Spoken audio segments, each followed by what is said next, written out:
Welcome to Framedropped. Today we're gonna look at the Yakuza series and tell you what to expect if you never played a Yakuza game and want to know if you'd enjoy it.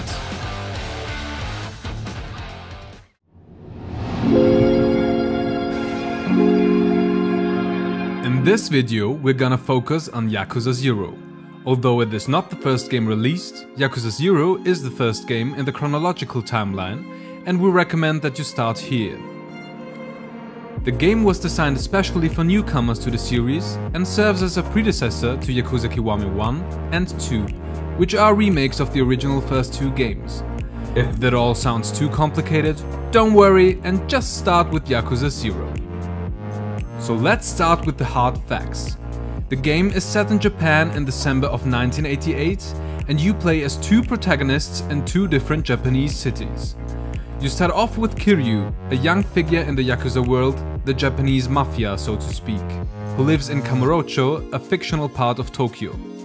Kiryu finds himself in the middle of a power struggle within the Yakuza families and is even framed as a murder suspect to get him out of the picture. Kiryu is constantly on the run in order to both investigate the current events as well as trying to prove his innocence. A bit later in the game you will play as Majima, another young figure in the Yakuza world. Majima has been exiled from his clan a couple of years ago. While running a high-class cabaret club in the middle of Sotenbori, another fictional location set in Osaka, Japan, his goal is to do anything to get back into the Yakuza. You will change the character and setting depending on the chapter. Gameplay-wise, the Yakuza games can be described as action-adventures, although this term doesn't really serve the games justice, because they really consist of a mixture of many different genres. First off, be aware that the game is focused on heavy and serious storytelling. There may be a lot of plots and subplots, characters and families to remember. You will encounter many cutscenes and there's a lot of reading to do. But the story is interesting enough that it is usually worth to read through all the dialogue. The main gameplay element present during the main story consists of fighting off bad guys. The fighting mechanics feel easy enough to quickly jump into, but also add a little bit of depth with 3 different fighting styles per character that all feel unique and can be switched in combat to better suit the situation. Although I have to say that I mostly stuck to one favorite style per character. I personally love that the fighting kinda feels arcadey, and with that I mean like an actual arcade machine brawler. All other mechanics are built around the fighting. If you lose health or want to fill your heat gauge more quickly in order to do cool finishing moves, you can use numerous items which you can win in missions and fights or buy them in shops around town. If your health gets low, you can also replenish it by eating at various restaurants. During your time between 2 main missions, you can roam the open worlds of Kamurocho and Sotenbori respectively. The worlds may seem extremely small at first, especially if you are used to massive open world games like The Witcher 3, but they are extremely detailed and really manage to capture the flair of Japan in the late 80s. You will come across random battles with a couple of different factions and a massive number of side missions.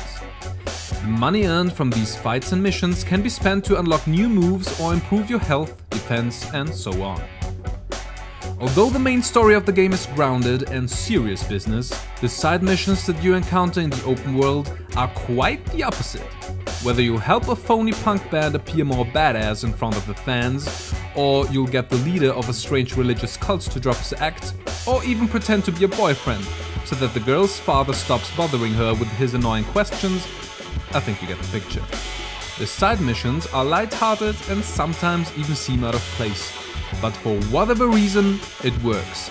The balance between serious and goofy missions makes you keep wanting to play, and you always get a moral at the end of the story. Well, of course I saved the best for the end. Maybe you've already heard that the main reason why people love the Yakuza games is because of the minigames, and that just might be true. The map offers a ton of activities to spend your hard-earned money on, and while many of these activities are things that you might expect from a non-fantasy open world game, such as bowling or casino games, some other activities are a little weird to say the least. And when I say weird, I don't mean goofy side mission weird. I don't even mean the karaoke and disco minigames, which have astounding performances by the way.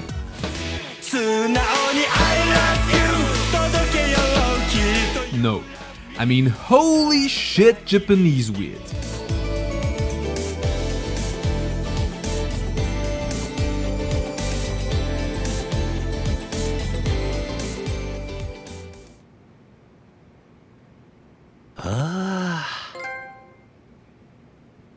There's even a hilarious sex hotline minigame where you have to shoot the correct answers in order to get the girl to like you. Oh.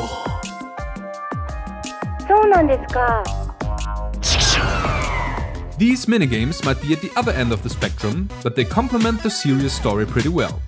That makes the Yakuza games a quite unique mixture that really works, although it probably shouldn't.